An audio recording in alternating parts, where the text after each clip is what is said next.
Part 1.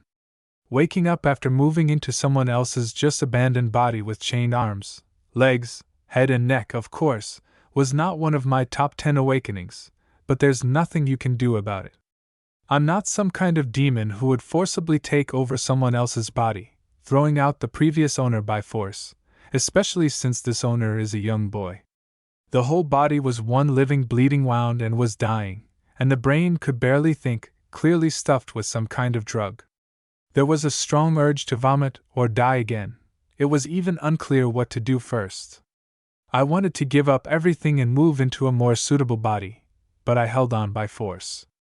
Where you're lucky to go, you're lucky, and in any case, this is not a restaurant with a wide selection of dishes. Just abandoned bodies that are compatible with me in terms of energy do not simply lie on the road. I don't want to end up with the body of some decrepit old man who died of old age, right? And young, healthy, athletic guys don't just die on their own. Without someone's active help, it was clear. You'll have to overcome the pretentiousness, nothing can be done. I disconnected from external stimuli and peered into the boy's memory. Well, not exactly what I was looking for, but I came to the right place. I was looking for a world with powerful battle mages. Here you go, here you go. Receive and sign. The world of fish roll immediately welcomed me into its loving embrace. Are there any magicians? Well, not exactly magicians, but there are some. Combat? Wow. What other ones? Strong? Not that word. There are such monsters in this world that I'm already scared. I watched this cartoon at one time, but I ended up in a completely different place than I thought. Well, it's not all Maslenitsa, but I ended up in Izumo Uzumaki. I am the son of the brother of the ruler of the Uzumaki village. I am 12 years old, and now I am an orphan. I was 100% sure that the guy became an orphan, because my parents were nearby and were also dead. Wild hatred rose from some residual depths of my mind. Yes, I still have a lot of memories from him. His soul flew away for rebirth too quickly, but he didn't have much knowledge. Everything that was needed, I thought, the rest would probably come later. I know my name. I know that I am an Uzumaki. A language of communication similar to Japanese, but not quite, of course, I know. The faces of the relatives are still in the memory. The methods of fighting, albeit weakly, Izumo have just begun to be taught. Uzumaki live a long time and constantly increase their chakra. Therefore, they begin to teach them clan techniques only from the age of 11. It is believed that children should have a childhood earlier. Well, that's correct in principle. I remember some snippets of life in a village on the islands called Hizushio. By the way, in this world the Uzumaki clan is still alive and still blooms and smells and is not going to die. Hence the conclusion, my meager memory of that very cartoon is even more depreciated. I'm not in Konoha, and I'm not a classic Clockwork Orange guy. No, it is clear as day that I still have some general information about this world, but there is sadly little of it in my memory, yet I carried it through 2 deaths and rebirths. What we have? I am in the world of Naruto, but Naruto himself is not there and most likely is not expected. Especially if I get to Uzumaki, which I will. There is no Konoha either, but that is most likely in the future. It is not yet clear which one. I am an Uzumaki, which means by local standards I belong to a very strong clan, and I ended up here for a reason. Interesting. The guy didn't have too many memories of the torture, so, the faces of those who tortured him and a couple more faces, and then everything was obscured by wild, all-consuming pain, the desire to live and hatred of those who betrayed and captured him and killed his parents, and helplessness to do anything. Strange, why is that? Yeah, my parents and I passed away on our own. Using printing. Well, who will discover a slightly bluer than usual area of skin under the upper part of the roof of the mouth? No one. When it became clear that there was no escape from here, we all activated this seal. No, it's just a wonderful and joyful life in the clan. Or maybe, well, him? Should I change my appearance through metamorphism and disappear? Although, there will soon be several world wars in a row. You won't really escape. Okay, we should leave our thoughts for later, but now we need to get out. My jailers should be returning soon, so it's worth freeing myself and getting some treatment. I'll deal with everything else later. Using telekinesis, he pressed the buttons that opened the clamps and rolled to the floor, after which he vomited and began casting healing spells on himself and launching metamorphism and the restructuring of the body to its fullest. You will need to eat heavily. The pain gradually faded into the background, fading and bringing relaxation. I looked at the bodies of this guy's parents. Young, beautiful faces, although Uzumaki all look like that, even if they are 300. He cast a spell on them that decomposes corpses. You shouldn't leave even such remains. He pulled out any records, folders, papers, blood tests and test tubes and opened them so that the evidence could be destroyed. I cleaned up after myself, dissolving absolutely all the organic matter, and admired the absolutely clean room without a single trace. No documents, no corpses, no blood, nothing at all. With magical vision I noticed a man coming here. Having put on invisibility and distraction, he went to the corner of the room and sat down there. I won't interrogate him, I'll just absorb his soul. There can be no friends here, and I just need to restore my energy. The door opened and a tall, muscular guy in a light kimono walked inside. White hair sticking out in all directions and red stripes on the face, breaking through the strangely shaped helmet. He immediately realized that something was wrong. And how can one not understand? He left, leaving 3 corpses in the room, and returned sterile cleanliness. He immediately got ready, even managing to get into some sort of stance. Just terrifying speed, and yet I had previously created a weave of ice stake behind his back. I saw his aura and sensed his magical vision in advance, and even despite all this, he was about to say something, but an ice stake flew into his head, putting an end to his life. The bodies fell to the floor, and I went up and locked the door. Absorbing the soul and getting rid of the body had already become a standard procedure for me, and I finally understood who it was and who kidnapped the boy and his family.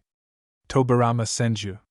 Even I was chilled by such impudence and abomination of a traitor, because literally a few months ago Hashirama Senju, his brother, entered into a non-aggression and trade agreement with the Uzumaki on behalf of the clan, and Tobirama literally immediately violated it. In general, Tobirama believed that his brother had moved slightly towards pacifism, especially after the death of their brother, Itama Senju. Tobirama was a determined, tough and brutal shinobi, willing to use any means to aggrandize his clan and himself in the process. He got it into his head to steal as many techniques of the Uzumaki clan as possible, and this was not the first such case. It was Tobirama who lured our family to a friendly gathering by forging a letter from the daimyo Yuzuno Kuni. It was he who bribed his brother to hand it over on behalf of the daimyo. It was he who stole the family of the clan ruler's brother for the sake of Uzumaki's secret knowledge. The daimyo's brother Yuzuno Kuni agreed to help and betray for the most prosaic reasons. He himself wanted to take the post of daimyo, bypassing his brother. Not that it's that uncommon here. These were not the first Uzumaki they turned out to have kidnapped. This is where the legs grow from the various, brilliant, techniques invented by Tobirama, which I know about from the cartoon. Here he had not yet had time to gain the Uzumaki knowledge to work so masterfully with seals, but he really relied on us. Still, the brother of the head and sole ruler of the clan should have known what he needed so badly. 16 Senju clan fighters died during the interception, and Tobirama still considered this an acceptable price for capturing people so knowledgeable in artifacts. Yes, the boy's parents are just monsters and fought like lions. The fragments that are imprinted in my memory leave me in shock. With all my knowledge of magic and dragon screams, I personally would have had any chance against them only if I had hit them as hard as I could with area spells, not letting them escape.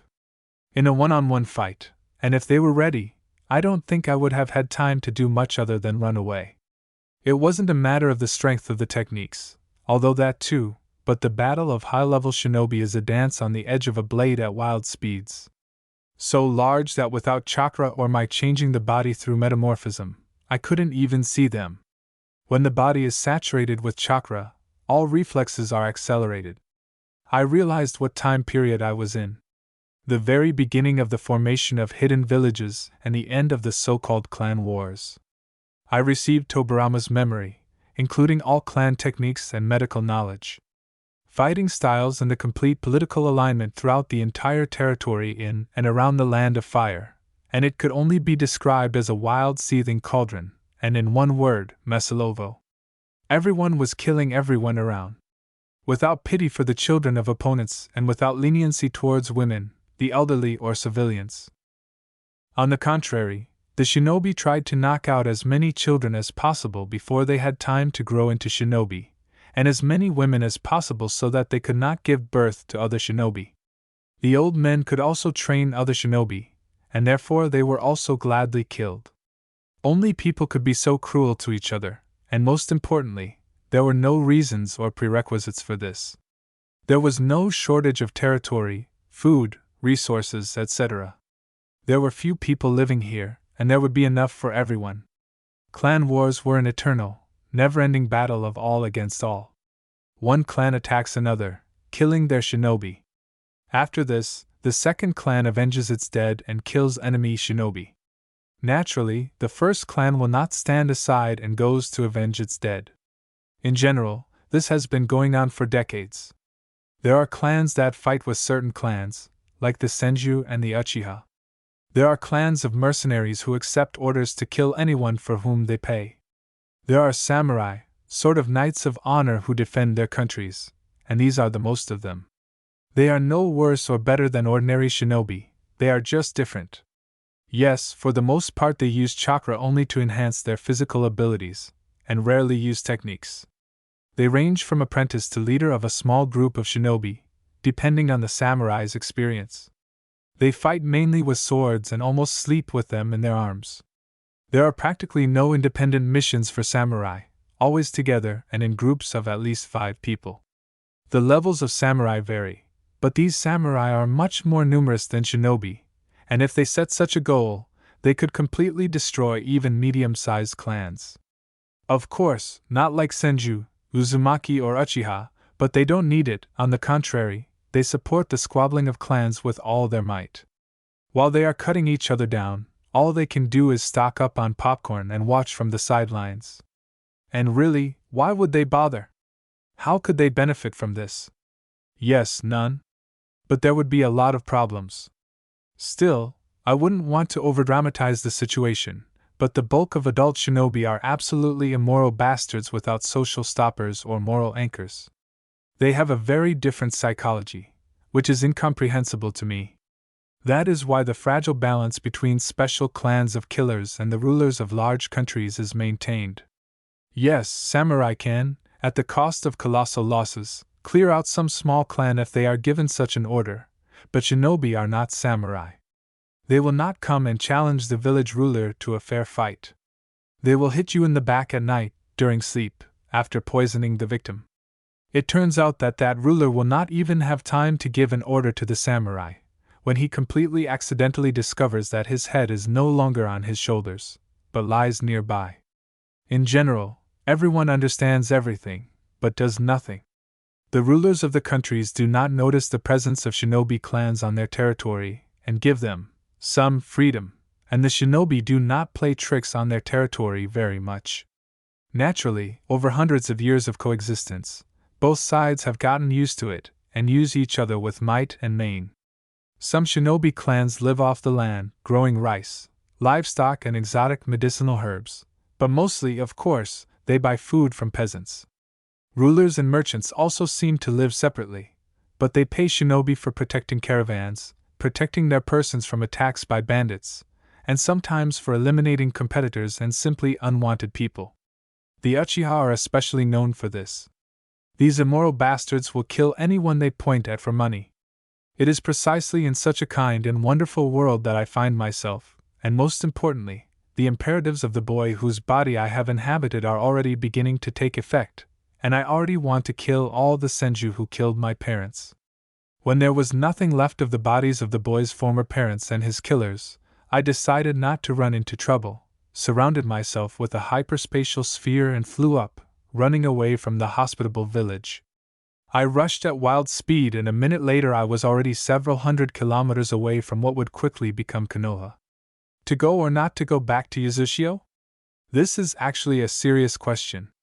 On the one hand, knowledge, on the other hand, the danger of discovery, plus the danger of getting into a clan altercation, plus the danger of a world war. Yes, a lot of things. Although I can gain knowledge this way by simply eating some poor fellow. But I won't do that. Especially with those who have done nothing wrong to me. When I killed the enemy who tortured and killed the boy's parents, or rather, forced them to activate the suicide seal, that's one thing. They attack themselves. There are no restrictions here, and if you go around and absorb people for the sake of knowledge, you can slide into a purely consumer life. I stopped next to the sea. There were already Uzumaki posts here, and I was noticed. I deliberately went to the village, because my huge toad would not allow me to simply abandon the knowledge of this clan. On the other hand, pretending to be an ignorant little boy who has just begun to teach is also not an option. All the same, I won't be able to live among these bison for long without magic. There are a lot of censors among the Uzumaki, and I can hide until the first time I use magic, which will be noticed. Then questions will appear. What is it, and where does it come from? Besides, the boy's knowledge had already begun to pop up in my mind. That is, I won't remember everything. Hence the conclusion, I need to immediately somehow legend my new abilities. These are adults, experienced shinobi. They will never believe that I was able to deal with Tobirama where my parents could not. So let's see how the story I want to tell will affect them. Izamo? What's happened? We've been looking for you for 2 days now, and where are your parents? The Senju happened, Hideki. I recognized the speaker. My dad and mom are no more.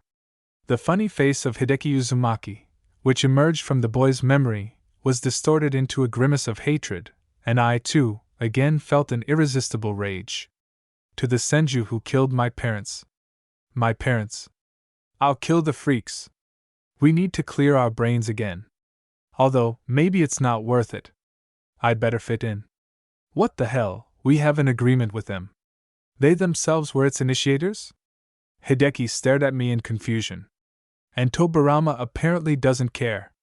I barked. The deceitful creatures even bribed the brother of the daimyo Yuzuno Kuni for this.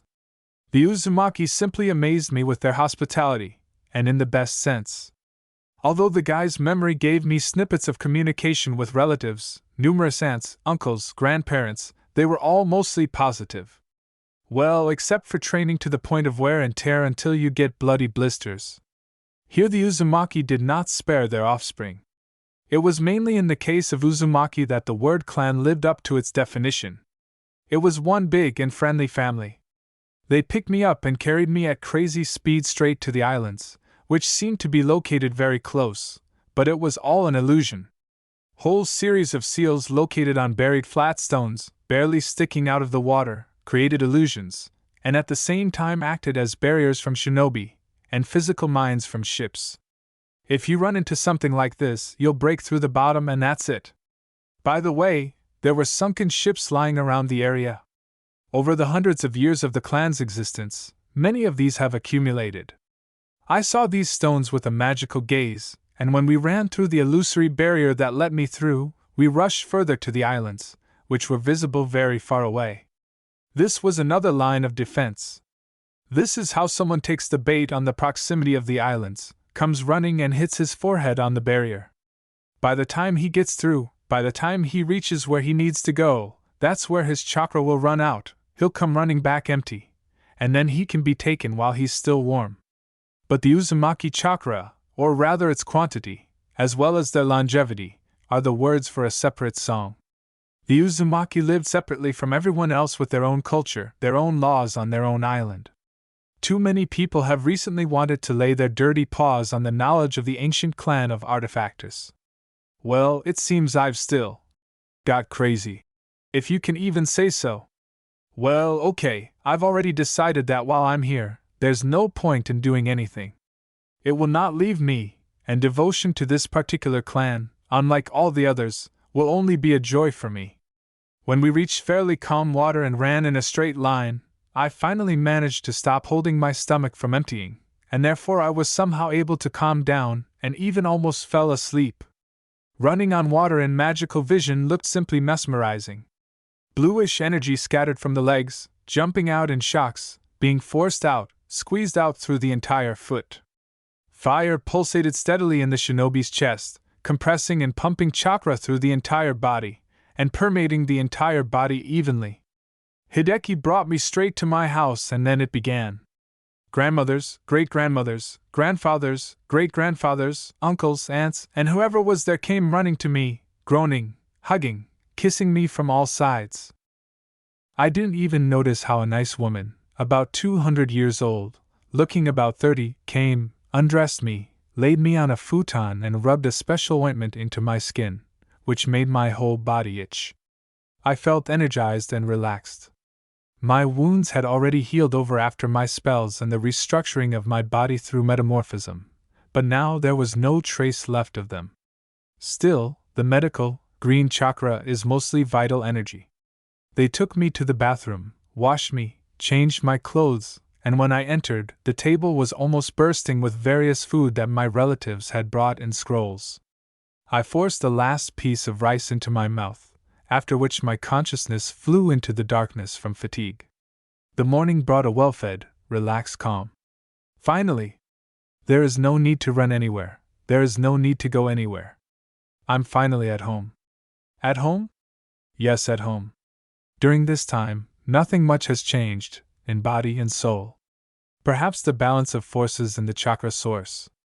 The amount of dragons and their life force that I absorbed in the previous world could not be compared with what the boy had before. But the amount of bioactive energy has slightly let us down, but I'm an Uzumaki, which means I still have everything ahead of me. This little guy and his thoughts literally fused with me. Flowed into my thoughts. It's no longer possible to say that I remained the same as I was, although what difference does it make? I have also changed since my first world.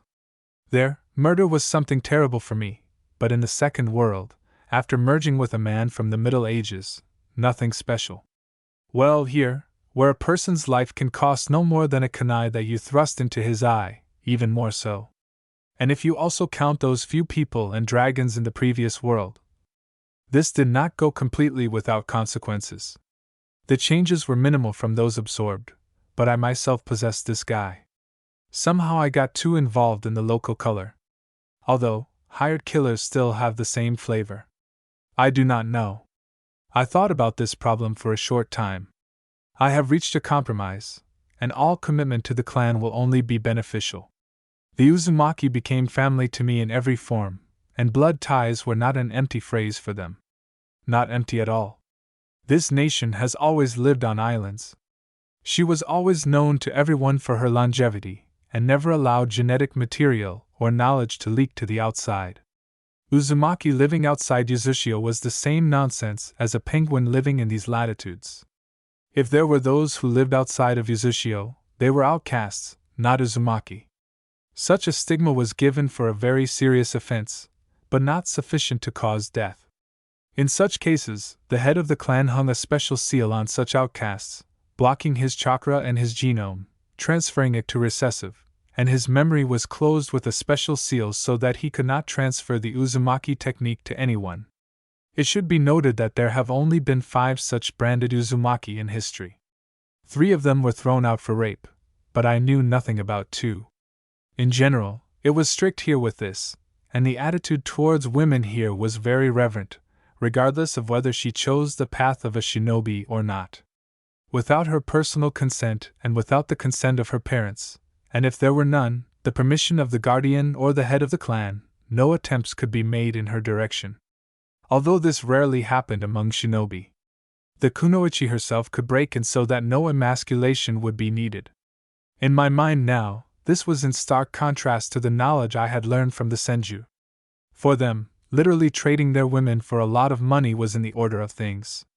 Framing wealthy aristocrats and selling to other clans, although not a common occurrence, was not uncommon either. Everyone knew about it, and Tobarama saw nothing wrong with it at all. This was especially true for non-warriors. If a woman did not choose the path of kunoichi, she was considered second-rate, useless trash and unfit for the clan. I decided to look around and created a remote spell to eavesdrop, and it flew out of my room right through the door. The sound sensors were suddenly hit by the noise of a conversation coming from the ground floor. And I'm telling you, the child just lost his mother and father. I'll help the baby better than you, soldier. A female voice familiar from memory was heard. It seems that this is the boy's grandmother on his mother's side. He knew her well, and she hosted her many times when her parents went on missions. I'm not a martinet. The boy had just set foot on the path of a shinobi. We need to continue teaching him, but what can you teach?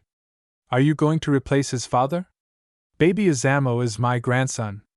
I can raise, train, and provide for him as expected. This voice was also familiar. Judging by the voice, it was clearly his paternal grandfather. I also remembered him. It was he who gave me the initial knowledge and trained me. A tall, stately man, slightly resembling an adult rogue with long, shoulder-length hair. Better than you.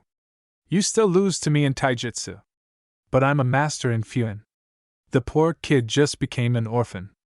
I can surround him with love and you will spoil my child. Grandfather interrupted her categorically. In the living room on the first floor, 3 of my relatives sat on large pillows. Everyone was dressed at home in beautiful, spacious clothes, albeit quite richly. Well-groomed men and women argued intensely. No one looks over 30 years old, but for Uzumaki this means absolutely nothing. They all look like this after 30. I mean after 30 and until the end. Yes, my granny was already over 250. And nothing. Lives and prospers. Sometimes he goes on missions and collects scalps of enemies, God willing. At this moment, the head of the clan himself raised his hand. My father's brother. A tall, smiling, handsome man, with shoulder-length light red hair and a square beard with the same red hair on it. He was dressed in a light kimono. Hey, you two, stop acting like a dog, I'll adopt him. I know a lot about Tai and ninjutsu, and even in fuinjutsu I am no worse than you, and besides I am his uncle. Why is this, Ashina? My brother and I swore to each other. If I'm gone, Mito should have been bailed out by my brother. If he's gone, I'll take Izamo for myself. I intend to fulfill my oath. Who would I be if I had not taken my own blood under my guardianship? A scoundrel and an oath breaker? This shouldn't happen. Sorry, Ashina, we didn't know about that. Do you think little Mito will be happy about the new addition to the family? Won't he get jealous? What are you talking about? They have known each other for a long time and get along very well. Yes, they were right here. The boy knew the girl, and they studied together and played pranks together. The voice of the head of the clan sounded somehow strange, and then I finally understood what was wrong with him. Yes, he can barely restrain himself from grief, from rage, from hatred. He loved his brother. Loved it very much. The youngest in the family was a favorite, whom Ashina secretly looked after. It's just that now he's trying to be as calm as always and keep his face, but inside he's boiling with rage. Apparently, he was informed of another betrayal.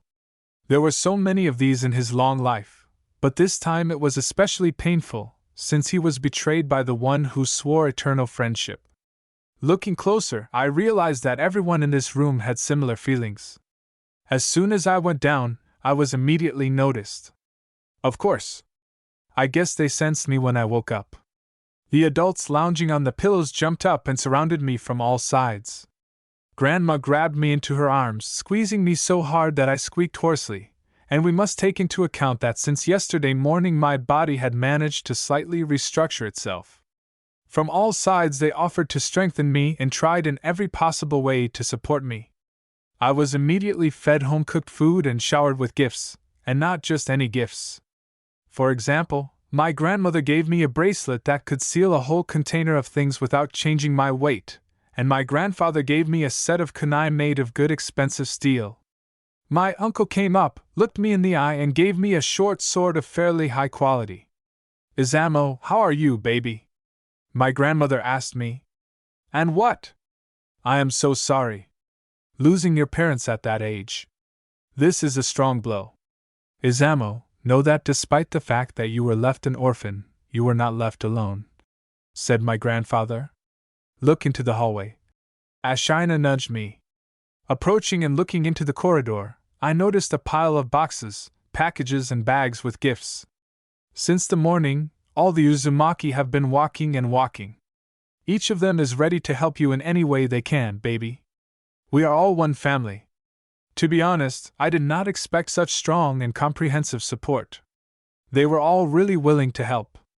No fools. Neither in my first world nor in my second did I see so many people who were ready to break into pieces but help me with everything they could. Well, yes, they are my relatives, but it was not only my relatives who brought me gifts. Even in my first world I had never seen anything like this.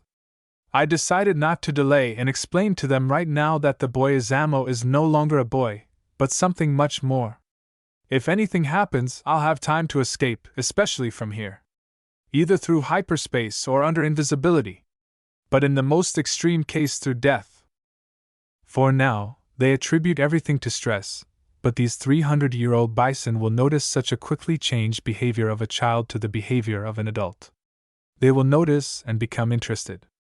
And then it will be immeasurably more difficult to prove something to them. I think I'll use the legend I made up about the memory of a past life. Thank you all. True, now I'm just a little kid. I sighed sadly.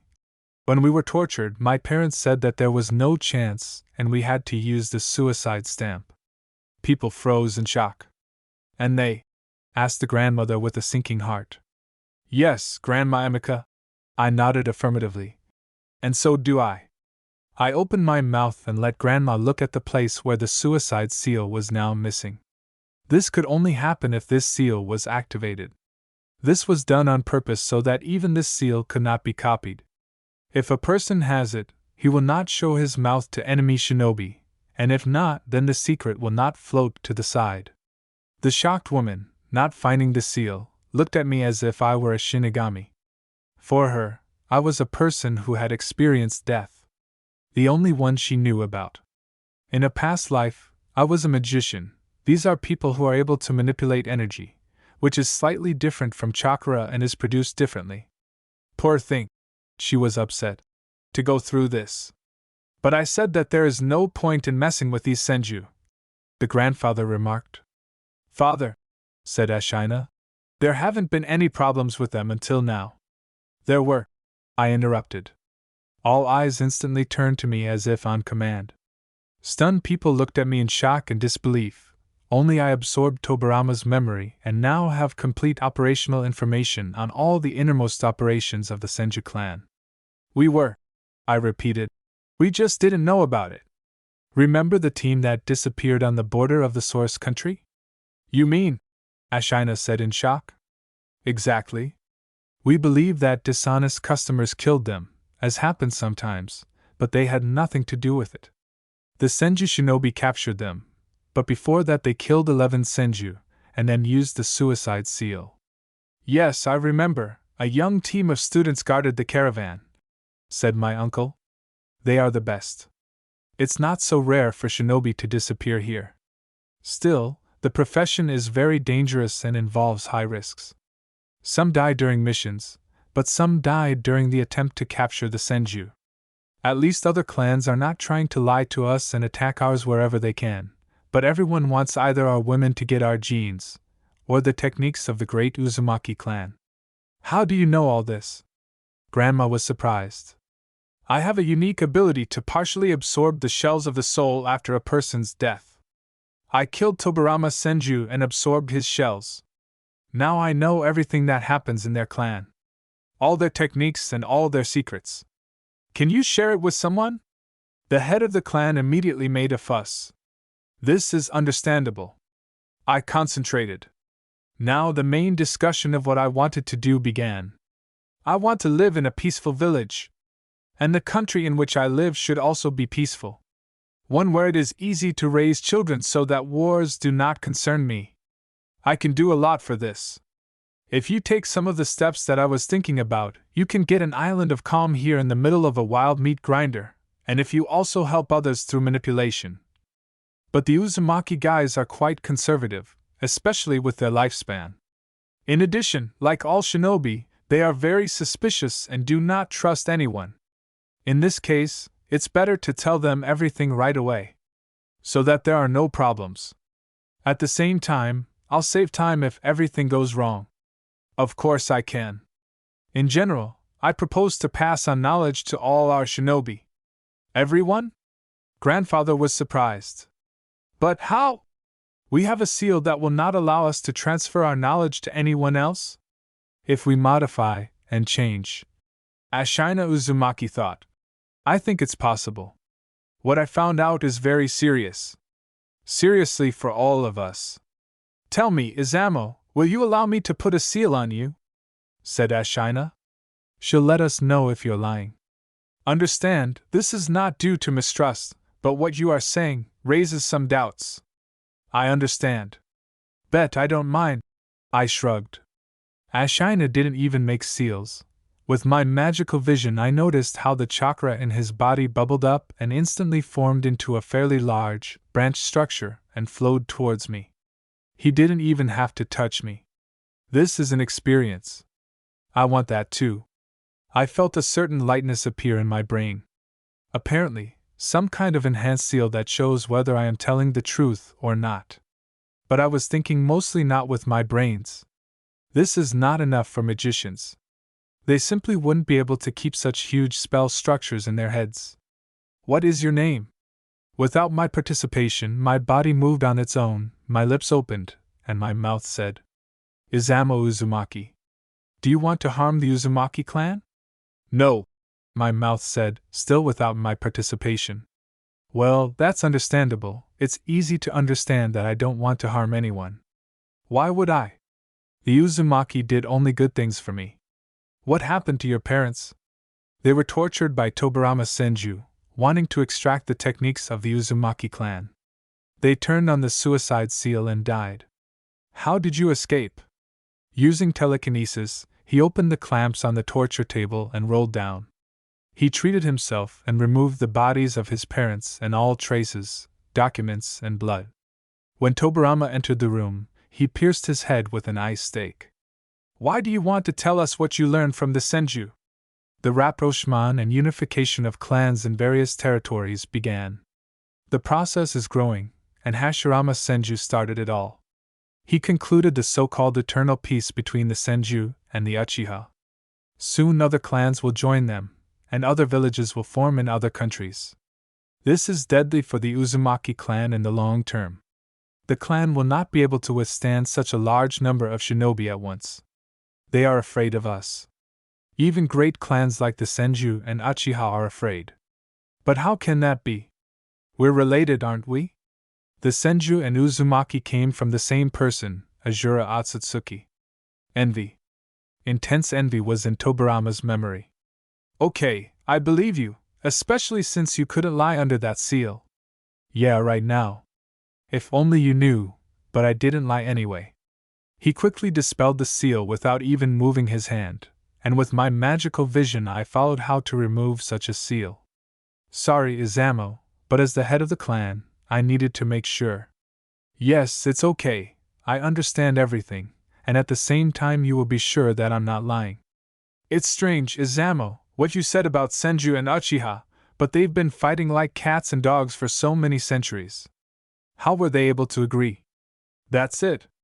Senju Hashirama and Uchiha Madara have been friends since childhood, contrary to the covenants of their clans. Now they have grown up, taken the position of clan heads and entered into an alliance. Now the clans will live together. They decided to organize a hidden village, which they named Kanahigakure.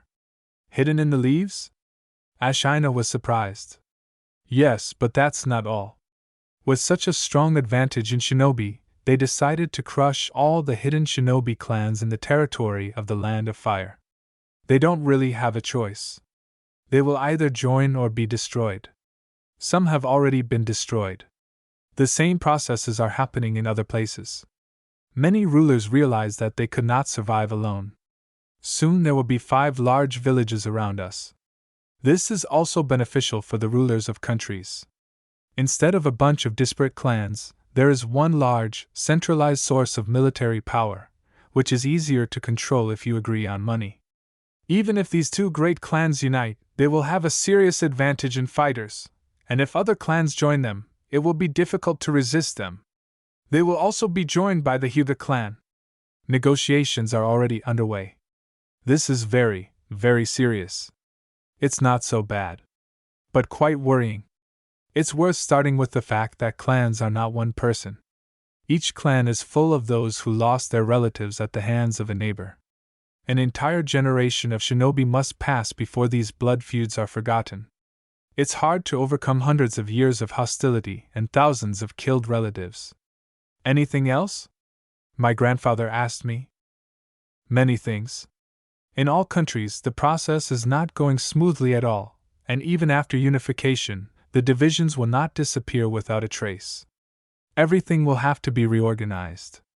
Distribution of missions between clans, joint training, joint missions, distribution of profits, and so on. Are you sure about this?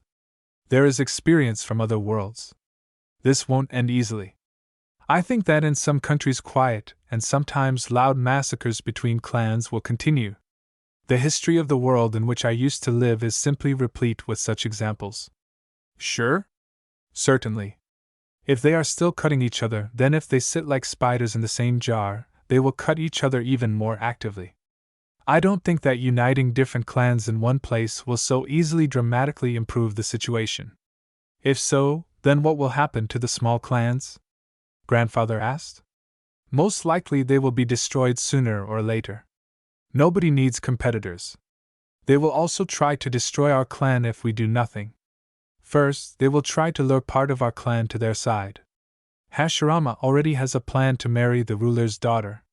To become related, so to speak. Although he is older than her, this will be a purely political marriage.